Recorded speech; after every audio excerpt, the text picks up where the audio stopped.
अस्सलाम वालेकुम नाज़रीन, इलेक्शंस करीब है। जमीयत उलमा इस्लाम की जानिब से खदशात और शिकायत का सिलसिला भी जारी है। मौलाना फजलुर रहमान पहले मौसमी हालात को इलेक्शंस के लिए गैर मवाफिक करार देते रहे, फिर बढ़ती दहशत गर्दी पर अपनी तशवीश का इजहार करते रहे और आज उन्होंने इलेक्शन करवाने वाले इदारे इलेक्शन कमीशन की गैर जानिबदारी पर भी सवाल उठा दिया। आखिर मौलाना फजलुर रहमान चाहते क्या है? नवंबर में सुप्रीम कोर्ट ने आम इंतखाबात 90 रोज में कराने के लिए दायर दरख्वास्तों की समाअत की, तो उसी वक्त जजिस के 3 रुकनी बेंच ने यह हुक्म दिया था कि इलेक्शन कमीशन आज ही सदर मुमलिकत से मशावरत करे और इंतखाबात की तारीख दी जाए। फजलुर रहमान को सुप्रीम कोर्ट के इस हुक्मनामे पर भी एतराज है। वो पूछते हैं कि इलेक्शन कमीशन ने इंतखाबात का शेड्यूल अदालत के हुक्म पर जारी करना है तो वो आजाद कैसे हुआ? 3 जज बैठे, उनको कहा कि अपील दायर करो, उसने अपील दायर की और उनको उसे वो हुक्म दिया कि अभी अभी शेड्यूल जारी करो। अगर चीफ इलेक्शन कमिश्नर ने और इलेक्शन कमीशन ने शेड्यूल जारी करना है और सुप्रीम कोर्ट के हुक्म पे करना है तो इलेक्शन कमीशन कब आजाद इदारा हुआ? मौलाना फजलुर रहमान ने यह भी कहा कि तहरीक इंसाफ के साथ ज्यादती नहीं हो रही, बल्कि इसे प्रोजेक्ट करने के लिए काम हो रहा है। उन्होंने बल्ले का इंतखाबी निशान बहाल करने वाली पेशावर हाई कोर्ट पर भी तनकीद की। ये तक कहा कि इंतखाबात के दौरान अगर कोई शहीद हुआ तो चीफ इलेक्शन कमिश्नर जिम्मेदार होंगे। पेशावर हाई कोर्ट के हुदूद जो है वो सिर्फ अपना सूबा है। एक सूबा पूरे मुल्क के फैसला कैसे कर सकता है कि उसको निशान दिया जाए? दूसरी बात यह है कि यही जज पीटीआई की हुकूमत में एडिशनल एडवोकेट जनरल उनका रहा है और पिछले इलेक्शन में इसका एक कजन जो है वो इलेक्शन लड़ रहा था और अभी ये जब जज है तो उसका दूसरा कजन जो है वो हमारे इलाके में इलेक्शन लड़ रहा है। अगर मेरा एक कारकुन इस इंतखाबी मुहिम के दौरान जख्मी हुआ या शहीद हुआ, उसका जिम्मेदार चीफ इलेक्शन कमिश्नर और चीफ जस्टिस ऑफ पाकिस्तान होगा। शहबाज शरीफ ने कहा है कि इंसाफ का तराजू लाडले के लिए झुकाया जा रहा है। हाई कोर्ट का फैसला आया है वो इलेक्शन कमीशन के इख्तियार पर हमले के मुतरादिफ है कि इंसाफ का तकाजा ये था कि जज साहब अपनी अजीजदारी की बिना पर इस बेंच से अलहदा होते और ऐसे जज का वहाँ पर उनकी तैनाती होती जो कि अबव बोर्ड, जिनका किसी से रिश्तेदारी या उनसे किसी कैंडिडेट के साथ ताल्लुकदारी ना होती। सियासी जमातों को एक एतराज ये भी है कि मौजूदा निगरान हुकूमत में शामिल चंद हुक्काम मुस्लिम लीग नून से वाबस्ता रहे हैं। इसी बुनियाद पर अहद चीमा और फवाद हसन फवाद को ओहदों से हटाने की दरख्वास्त इलेक्शन कमीशन में दायर की गई थी। अहद चीमा को तो ओहदे से हटा दिया गया, लेकिन फवाद हसन फवाद को हटाने की दरख्वास्त मुस्तरद कर दी गई है। बिलावल भुट्टो जरदारी ने भी निगरान हुकूमत में शामिल अफराद की नून लीग से वाबस्ती पर एतराज किया। हमारा मुतालबा है जो मुतनाज़ा लोग हैं, जो नून लीग के अपने घर के लोग हैं, उनको तो इलेक्शन कमीशन को फिल फॉर उनको हटाना चाहिए। जो इंटरिम गवर्नमेंट में नून लीग के खास लोग बैठे हैं, अगर उनसे इस किस्म का काम लिया जाएगा तो वो काम मुतनाज़ा। आज आर्मी चीफ की सदारत में कोर कमांडर्स कॉन्फ्रेंस भी हुई। कॉन्फ्रेंस में इस बात का आदा किया गया कि आम इंतखाबात के लिए इलेक्शन कमीशन को मतलूबा और जरूरी ताउन फराहम किया जाएगा। बात करेंगे इसी हवाले से। हमें ज्वाइन किया है जमीयत उलमा इस्लाम फजलुर रहमान के लीडर जनाब मुफ्ती कफायतुल्लाह साहब ने। इस वक्फे के बाद हाजिर होंगे। ब्रेक के बाद हाजिर है नाज़रीन। मुफ्ती कफायतुल्लाह साहब से हमारा राब्ता हो रहा है, इंशाल्लाह जल्द ही वो प्रोग्राम का हिस्सा होंगे। लेकिन हम अगले टॉपिक की तरफ भी बढ़ते हैं नाज़रीन। दर्द होता है शाहनूद कुरैशी साहब, दर्द होता है जब नाइंसाफ़ी हो, जब जुल्म किया जाए, जब कानून ज़ाब्तों पर का पाबंद न रहे, जब शख्सी हुकूक पामाल किए जाएं तो दर्द होता है। जब फरियाद सुनने वालों ने कान बंद कर रखे हों, जब बेबसी महसूस होने लगे तो दर्द तो होता है। शाहनूद कुरैशी साहब, दिल दुखता है, आंखों में आंसू भी आते हैं। आज आपने इस दर्द को महसूस किया। गुज़िश्ता रोज गिरफ्तारी के बाद आज आपको अदालत में पेश किया गया तो आपने हथकड़ियों में जकड़े हाथ बुलंद करके जज साहब को दिखाए। आपने अदालत को बताया कि पुलिस से गिरफ्तारी के बाद आप पर तशद्दुद किया, मुक्का मारा, लात मारी। आपने अदालत को बताया कि जब आपने सीने में तकलीफ की शिकायत की तो अस्पताल नहीं ले जाया गया, तिब्बी इमदाद न दी गई। आपने ये भी बताया कि आपको सख्त तरीन सर्दी में रखा गया, रात भर सोने न दिया गया। शाह महमूद कुरैशी साहब, आपने अदालत को यह भी बताया कि आप पर GHQ हमले में मुलव्विस होने का इल्जाम लगाया गया। हालांकि 9 मई को तो आप रावलपिंडी क्या पंजाब में भी नहीं थे बल्कि कराची में मौजूद थे। शाह महमूद कुरैशी साहब, अदालत में अपने आप पर बीते जुल्म की दास्तान सुनाते सुनाते आप दीदा हो गए। कल रात जो उनके साथ SHO जमाल ने किया है वो उससे भी बुरा है। ये वही SHO है जो उन्हें धक्के देकर लेकर गए थाने में, उन्हें ठुड्डे मारे, मुक्के मारे, टॉर्चर किया गया। ना सिर्फ उनको रात को सोने नहीं दिया गया, एक ठंडे कमरे में उनको बंद कर दिया गया। जब उनकी रात को आंख लगी तो इन्होंने बत्तियां जला दी, सारी रात उन पे बत्ती जलाए रखी और बाहर से शोर मचाया, कहे लगाए, बस इनको तंग करने के लिए। तो दर्द होता है शाह महमूद कुरैशी साहब, दर्द होता है। जो आपके साथ हुआ, हमने कल भी उसका जिक्र किया था, आज भी इसलिए जिक्र कर रहे हैं कि ऐसा होना गलत है, ऐसा नहीं होना चाहिए। ना आपके साथ होना चाहिए, ना उस ख्वाजा आसिफ के साथ होना चाहिए जिन्हें गिरफ्तारी के बाद ठंडे कमरे में रखा गया, सोने के लिए बिस्तर तक ना दिया गया और उस वक्त के वजीर आजम के हुक्म पर कोई और सहूलत देने से भी इनकार कर दिया गया। 6 डिग्री टेम्परेचर था, बड़ी सर्दी थी। मुझे उन्होंने 2 कंबल दे दिए। आपको पता सलाखें होती हैं, बाहर से हवा आ रही होती है। उन्होंने कहा एक कंबल थले पा लो, पुंजे पा लो ज़मीन पे, तो एक कंबल उतर लो। उन्होंने कहा इंस्ट्रक्शंस आए खान साहब प्राइम मिनिस्टर से, डायरेक्ट इंस्ट्रक्शन आई है, इसको कोई फैसिलिटी नहीं देनी, खाना भी आपको नहीं मिलेगा, जो यहाँ पे लंगर का खाना है वो मिलेगा। मैंने कहा सो नहाना हो तो कहते हैं जी नहा लो ठंडे पानी से, नहा, यानी बिल्कुल ज़ीरो, कोई बेड नहीं, कोई कुछ नहीं। जब ऐसा होता है ना तो दर्द होता है शाह साहब, दर्द होता है। जब अपोजिशन के किसी रहनुमा पर हेरोइन का झूठा केस बनाया जाए, यानी वो केस बनाया जाए जिसकी सजा मौत हो, फिर कस्में खा खा कर उस केस के सच्चा होने का यकीन दिलाया जाए और मुलजिम को ओढ़ने के लिए कंबल तक फराहम ना किया जाए और हुक्म जारी किया जाए कि उसको कोई सहूलत नहीं देनी है, तो दर्द होता है शाह साहब, दर्द होता है। जब किसी खातून सियासी रहनुमा के बेडरूम का दरवाजा तोड़कर इन्हें शौहर समेत गिरफ्तार किया जाए, जब जेल में उनके बाथरूम और कमरे में कैमरे लगाए जाएं, जब वो अपने वालिद से मुलाकात करने जाएं तो वहां इन्हें भी धर लिया जाए, तो दर्द तो होता है शाह साहब, दर्द होता है। जब अपोजिशन रहनुमा की बहन को गिरफ्तार किया जाए, इन्हें दिल का अर्जा हो, सेहत की खराबी पर इन्हें अस्पताल मुंतकिल किया जाए, लेकिन वक्त के हुक्मरानों को एक खातून को यह सहूलत देना भी मंजूर ना हो, फिर गैर तसल्ली बख्श सेहत के बावजूद इस खातून को अस्पताल से दोबारा जेल मुंतकिल कर दिया जाए, तो दर्द होता है शाह साहब, दर्द होता है।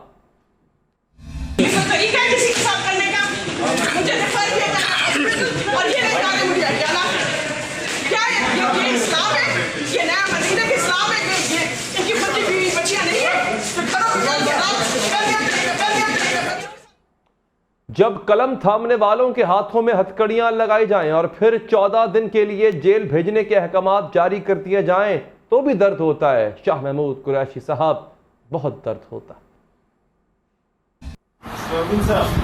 इसकी बात है कलम मेरा एक उंगली है।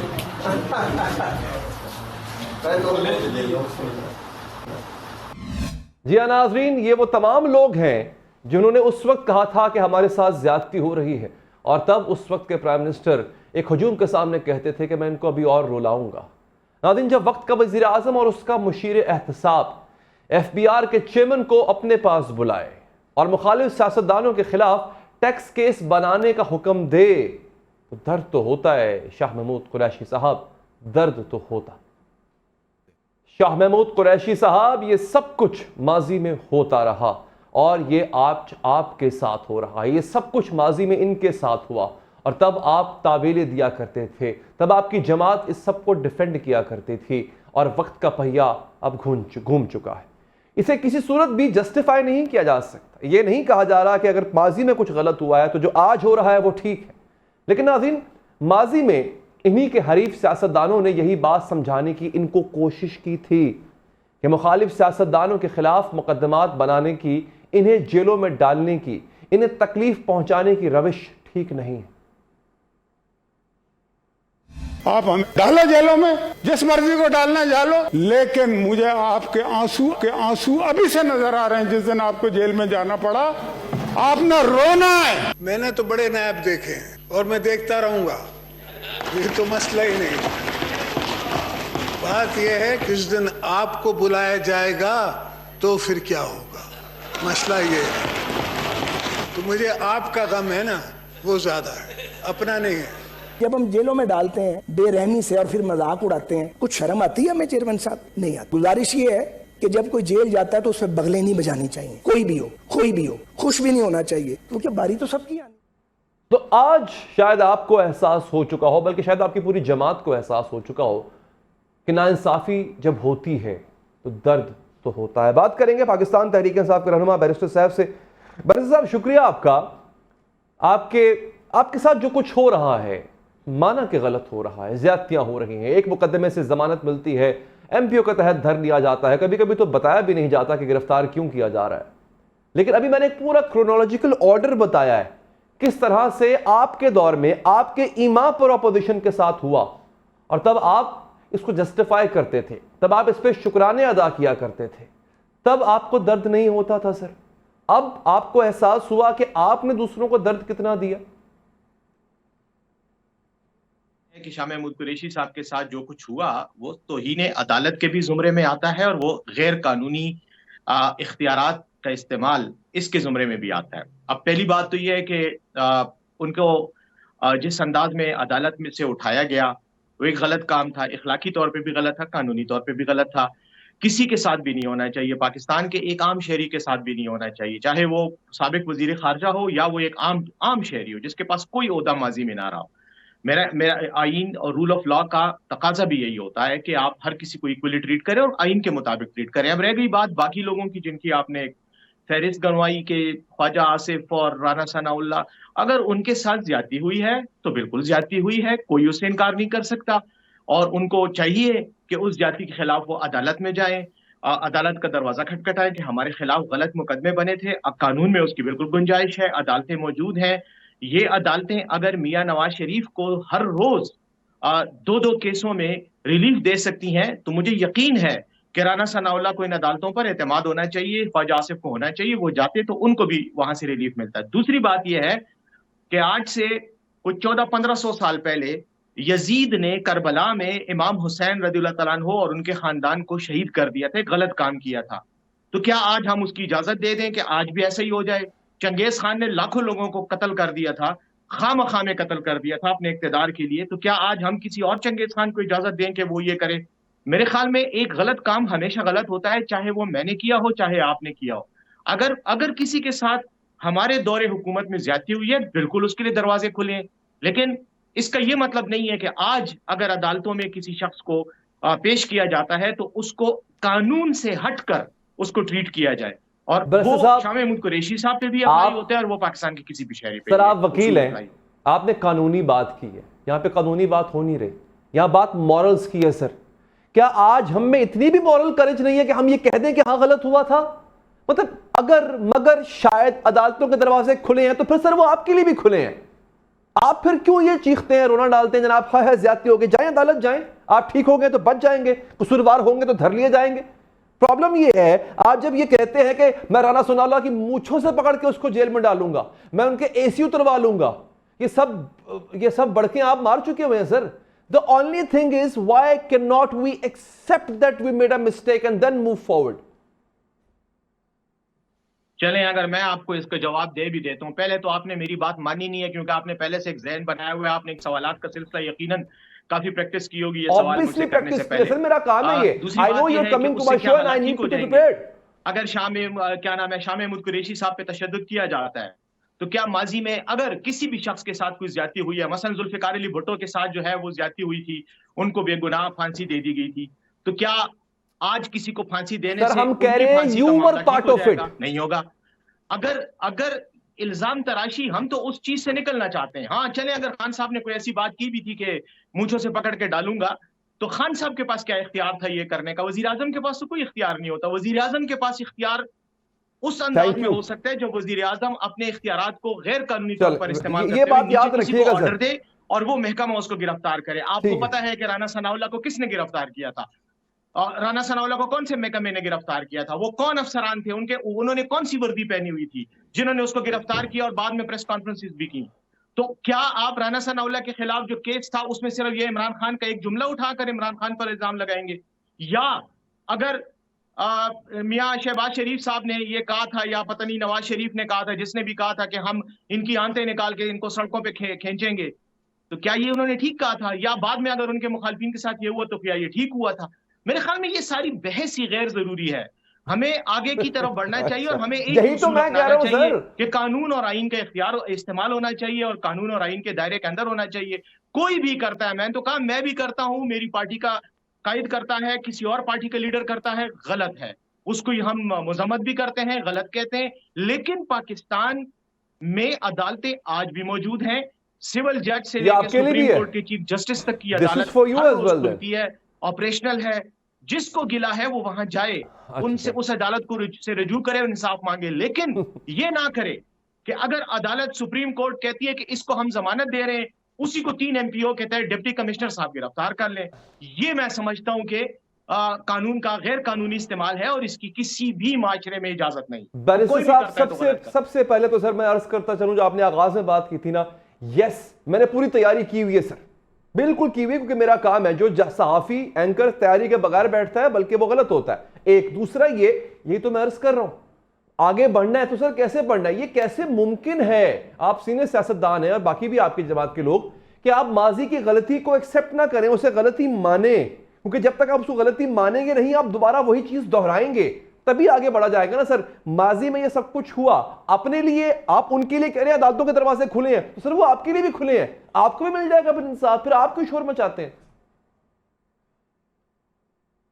थोड़ी सी अपनी तारीखी मालूमात ठीक कर लें। अगर कोई इस तरह की बात खान साहब ने की है कि मैं इनसे हाथ नहीं मिलाऊंगा, उसको कोई 1.5-2 साल हो गए हैं, वो आजकल के दौर में नहीं हुई, वो उस वक्त की बात थी और उसका तनाजर ये नहीं था। उसका तनाजर ये था कि हमारा पाकिस्तान तहरीक इंसाफ का मौक़िफ़ ये था कि ये लोग करप्शन में मुलविस हैं, इन्होंने करप्शन किया, उन्होंने कौमी दौलत लूटी है। वो कौमी दौलत खान साहब की जेब से नहीं लूटी गई थी, वो मेरी और आपकी दौलत है। तो इसलिए हम सबको ये इख्तियार है या ये हक है कि हम ये कह सकें कि ये करप्ट हैं और इनके साथ हम हाथ नहीं मिलाते, क्योंकि अगर हम इनके साथ हाथ मिलाएंगे तो इन्होंने हमें यही कहना है कि आप हमारे करप्शन के केसेस माफ कर दें, और यही अपोजिशन करती रही है उस दौर में। आपको बहुत अच्छी तरह पता है अपोजिशन ने यही किया था। वो खान साहब के साथ या PTI के साथ इस शर्त पर बात करने के लिए वो करते थे, अप्रोच करते थे कि आप हमारे नैब के केसेस खत्म कर दें। खान साहब वो नहीं मान रहे थे, उन्होंने उसके जवाब में ये जुमला किया। तो मैं तो नहीं समझता कि खान साहब ने कोई गलत बात की थी, बिल्कुल ठीक कहा था। किसी भी करप्ट और ऐसे बंदे के साथ जिसने कौम को नुकसान दिया हो, मुल्क को नुकसान दिया हो, उसके साथ बात नहीं करनी चाहिए। हाँ, कानून के तहत उसको साथ निपटना चाहिए और कानून के साथ ही तो सर फिर आप क्यों बात करेंगे? उनके खिलाफ नैब के केसेस थे, अदालतों में थे। अब उन्हीं अदालतों को आज ख्याल आया कि वो बेगुनाह थे, उन्होंने उनको छोड़ना शुरू कर दिया, तो छोड़ दिया। तो इसमें किसी से माफी मांगने या ना मांगने की क्या बात है? ये तो एक कानूनी तकाजा था। खान साहब ने पॉलिटिकल स्टेटमेंट दिया। मैं कंफ्यूज हो गया हूं बैरिस्टर साहब। अभी आप कह रहे हैं अदालतों ने उनको छोड़ दिया, अभी आप खुद मशवरा दे रहे हैं कि अदालत में जाएं। जब अदालत में जाते और गए अदालत में, जब अदालत उनको रिलीफ देती है, आप कहते हैं जनाब कि ये तो लंदन प्लान का हिस्सा है। और फिर जब आपसे कहा जाता है कि आपसे गलती हुई माजी में, आप कहते हैं जनाब अदालत में जाएं, अदालत फैसला कर देगी। आप मुझे खुद कंफ्यूजन का शिकार नजर आ रहे हैं सर। तो बिल्कुल ठीक है, हमारा ये मौक़िफ़ है, हम ये बात करते हैं। अगर उससे आपको या किसी और को इख्तिलाफ है तो 100 बार हो।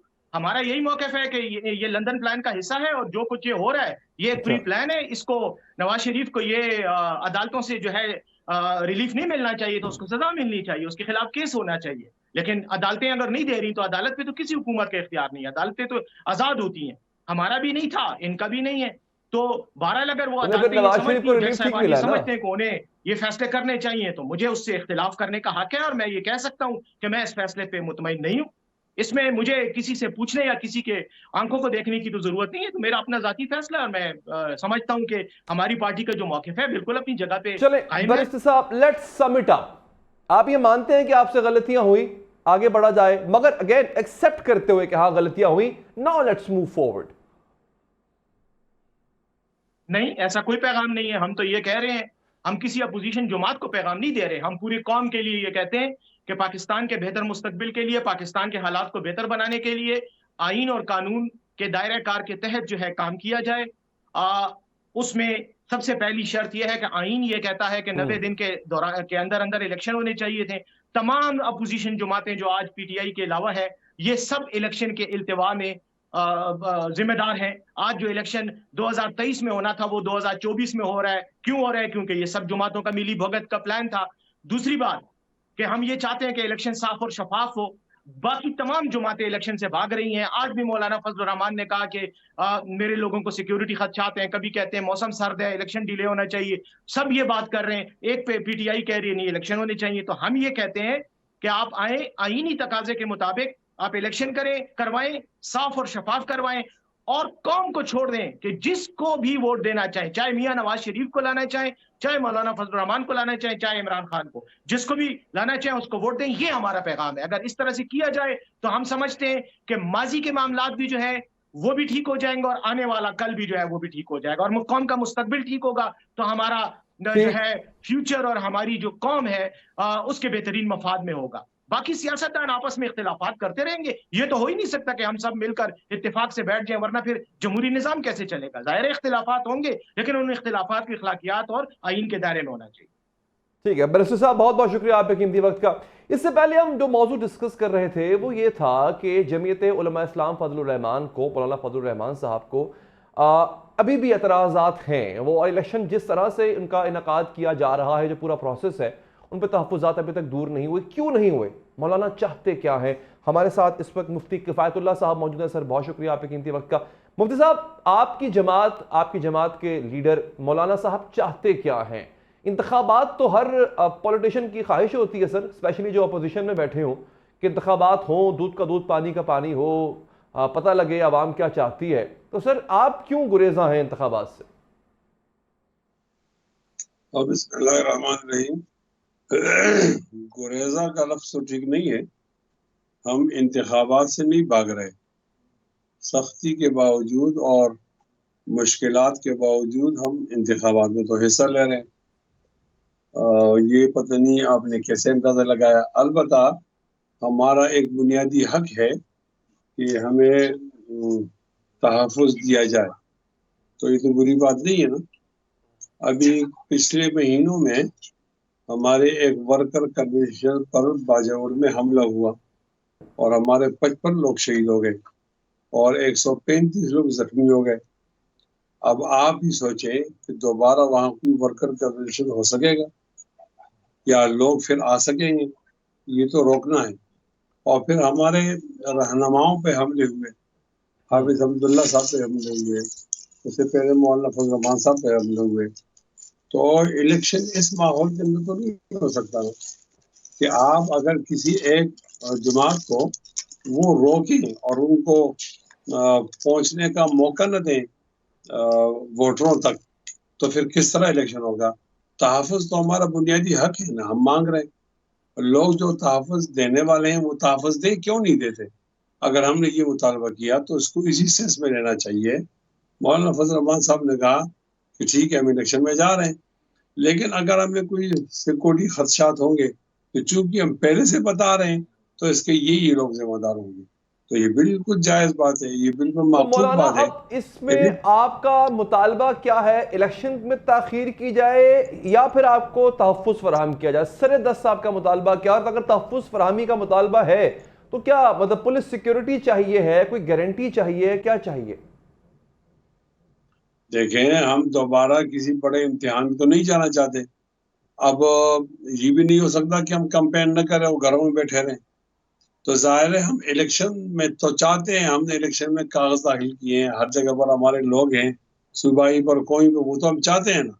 अच्छा। हमने इस प्रोसेस को खुशआइंद कहा है, लेकिन अगर हमने तहफ़्फ़ुज़ के लिए और सिक्योरिटी के लिए बात की है तो इसको क्यों अजीब देखा जाता है? ये तो बिल्कुल सच है। अगर कुछ नहीं हुआ होता फिर आपके कुछ नहीं हुआ होता तो आप कह दीजिए आपको खदशा है, आपको खदशा यकीन तक पहुंच गया। अब जब यकीन तक पहुंच जाए तो हमारा भी हक है कि हम जाकर लोगों से बात करें, लोग हमारे पास आए, हम लोगों के पास आए। जब ये सिक्योरिटी नहीं होगी तो फिर ऐसा नहीं हो सकेगा। इसका फिर माना ये कि पार्टी को माइनस किया जा रहा है, तो ज़ाहिर है फिर वो नतीजे में तो सर ये आपको क्यों लगता है कि सिर्फ आप ही के साथ क्यों हो रहा है? मतलब ऐसा क्यों? और ये बात सच है, इसमें गलत मैं कोई तनकीद नहीं कर रहा हूँ। वाकई आपके लोग शहीद हुए हैं, आप पे हमले हुए हैं।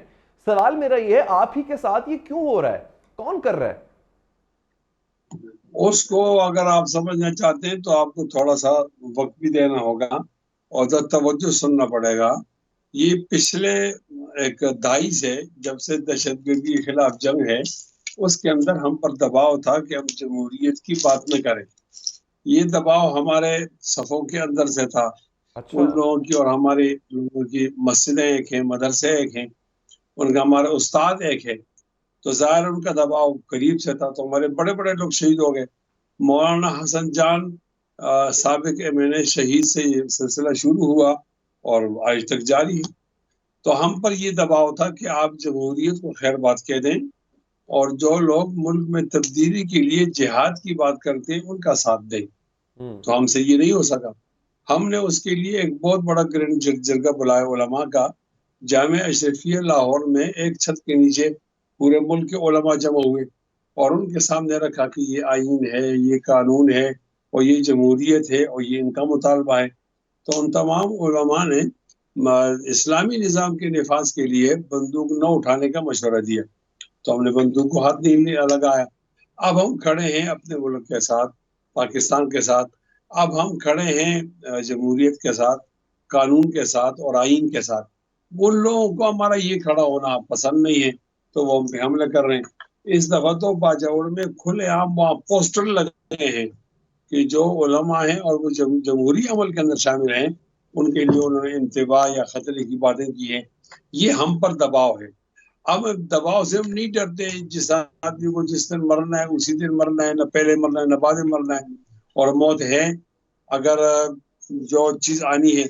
लेकिन इतना तो कहते हैं कि हम टैक्स पे करते हैं, हम इस मुल्क के पूरा मुनशेरी हैं, हमें तहफ़्फ़ुज़ दिया जाए, हमें सिक्योरिटी दी जाए। फिर ये इदारे आज तक सिक्योरिटी क्यों फराहम नहीं कर सके, ये शिकायत तो हमारी है। लेकिन मौलाना साहब मुझे ये बताएं, ऐसा क्यों लग रहा है आपको कि ये बड़ा अहम स्टेटमेंट था मौलाना फजलुर रहमान साहब का कि तहरीक इंसाफ को ग्लोरीफाई किया जा रहा है। ये जो ज़ाहिरी तौर पे नजर आ रहा है कि ज्यादती हो रही है, ज्यादती नहीं हो रही है, बाय डिजाइन किसी प्लान के तहत उनको ग्लोरीफाई किया जा रहा है और बाकी सब के लिए including you level playing field नहीं है। देखें ना, जब आप तहरीक इंसाफ को निशाना बनाएंगे और उनके लोगों पे जुल्म करेंगे तो अवाम की हमदर्दी तो बढ़ेगी। तो अब अवाम की हमदर्दी जो बढ़ेगी, ये उनकी कैंपेन है ना। कैंपेन और किसे कहते हैं? आप जाके जलसे के अंदर लोगों को कायल करते हैं, कोई लोग कायल हो जाते हैं, कोई कायल नहीं होते। लेकिन अगर आप एक जलसे करने वालों को पकड़ लें और उस पर तशद्दुद करें और उनको रोकें और उनको गलत तरीके से दबाएं, दबोचें, तो ये अवाम के अंदर एक गम और गुस्सा तो पाया जाता है। वो गम और गुस्सा कब निकालेंगे? जब इलेक्शन होगा तो वो मोहर के जरिए निकाल देंगे, जब वो अपना हक राजदही इस्तेमाल करेंगे। तो ये मौलाना साहब कहने मतलब ये है कि इस तरह इनके कैंपेन को आसान किया जाए। यानी आप ये समझते हैं कि तहरीक इंसाफ ने वो गुनाह किए नहीं है जिनकी उनको सजा मिल रही है? हम ये भी समझते हैं और ये भी समझते हैं कि तमाम लोगों को बराबर के मौके मिलने चाहिए। हम ये भी समझते हैं कि हमारा लीडर मैं पहली बात समझा नहीं आपकी, जरा उसकी तशरीह कीजिएगा। आप वाकई समझते हैं कि उनको नाकर्दा गुनाह की सजा मिल रही है तहरीक इंसाफ को? मैं अपनी बात करूं या आपकी बात करूं? नहीं, मैं अर्ज कर रहा हूं, आपने जो उसका जुमला इस्तेमाल किया मैं समझ नहीं पाया, मैं सिर्फ तशरीह चाह रहा हूं। देखो, हमारा स्टेटमेंट ये है, इससे आप इसको गौर से सुने। हम समझते हैं कि तमाम सियासी जमातों को बराबर मौका देना चाहिए और हमारे लीडर मौलाना फजलुर रहमान साहब का ये बयान रिकॉर्ड पर है कि मैं बाहर घूम रहा हूँ, मेरे दोनों हाथ खुले हैं, तो मैं चाहता हूँ कि मेरे मुखालिफ भी जेल में ना हो, वो भी बाहर आए, वो भी आवाम के पास जाए। हम तो इतने खुले टुले लोग हैं, हम ये नहीं समझते कि सियासतदान की जगह जो है वो जेल है और खामखा लोगों को जबरदस्ती जमीन तब्दील किया जाए। हम इसको मसले का हल नहीं समझते। मसले का हल ये है कि आवाम को बाख्तियार बनाया जाए और आप आवाम के पास जाएं, आवाम खुद एहतसाब करे, जिसको लाना चाहते वो आ जाए, जिसको नहीं लाना चाहते वो ना आए। और सियासी जमातें अपनी गुज़िश्ता कारगुजारी की बुनियाद पर आए। ये क्या है कि आप रियासती जबर की बुनियाद पर किसी को रोकते हैं, इसकी तो हिमायत नहीं की। अच्छा, वैसे ये बहुत बड़ी अहम स्टेटमेंट है सर। आपको लगता है कि तहरीक इंसाफ के साथ जबर हो रहा है और वो बाय डिजाइन हो रहा है, बाय डिफॉल्ट हो रहा है, बाय डिफॉल्ट नहीं हो रहा, बाय डिजाइन हो रहा है ताकि उनको ग्लोरीफाई किया जाए? आप इस बात के साथ अगर लगाओ तो ये ठीक हो जाता है ना। आप अपनी इस स्टेटमेंट के साथ अगर लगाओ तो ये ठीक हो जाता है। अगर तहरीक इंसाफ के साथ जुल्म हो रहा है वो गलत था, गलत है, गलत रहेगा। तहरीक इंसाफ के दुश्मन के साथ वो जुल्म हो रहा है, गलत था, गलत है, गलत रहेगा। तमाम पाकिस्तान में कहीं भी एक ज्यादती हो रही है, मावराए अदालत हो रहा, मावराए कानून हो रहा, कोई इम्तियाजी सुलूक हो रहा, जमीयत उलमा इस्लाम का स्टैंड शुरू से वाज़ेह है, हम उसकी हिमायत नहीं करते, हम उसे कंडेम करते हैं। ठीक है मौलाना साहब, बहुत बहुत शुक्रिया, आपने प्रोग्राम के लिए वक्त निकाला। नाज़रीन एक वक्फा लेंगे, वक्फे के बाद मुल्क की मईशत पर बात करेंगे। नाज़रीन माशी महाज से बुरी खबर है और वो ये है कि वर्ल्ड बैंक ने पाकिस्तान के इकोनॉमिक मॉडल को नाकारा करार दे दिया।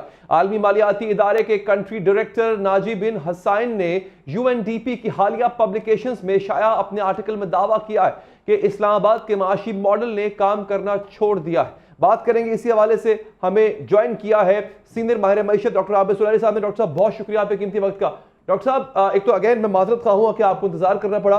सर हमारा माशी मॉडल ही नाकारा है, मतलब all these brains who are working with the government including different governments, उन्होंने अब तक हमें मतलब किसी गलत डायरेक्शन में डाल के रखा हुआ था, हम उस डायरेक्शन में थे ही नहीं जहां पे तरक्की का सफर है। Sir is this true? अगर हम नाजे के आर्टिकल को पढ़ें या वर्ल्ड बैंक की रिफॉर्म पाकिस्तान रिपोर्ट को पढ़ें तो ये वही इश्यूज हैं जो कि पिछले 70 सालों से सबको मालूम है। पाकिस्तान की मईशत के साथ व्हाट्स रॉन्ग और उसका हल भी सबको मालूम है, लेकिन कोई भी हुकूमत जो है वो उस हल की तरफ तवज्जो नहीं देती और नतीजा ये हुआ कि आहिस्ता आहिस्ता हम अपने अक़वाम आलम के साथ जो रेस थी उसमें तो पीछे रह ही गए थे। साउथ एशिया में भी हम बिल्कुल आखिरी नंबरों पे आ गए, खा वो ह्यूमन डेवलपमेंट इंडेक्स हो, वो ह्यूमन कैपिटल इंडेक्स हो, या वो जो 5 साल से कम उम्र बच्चों में जो शरह अमवात है उसकी बात कर रहे हूँ।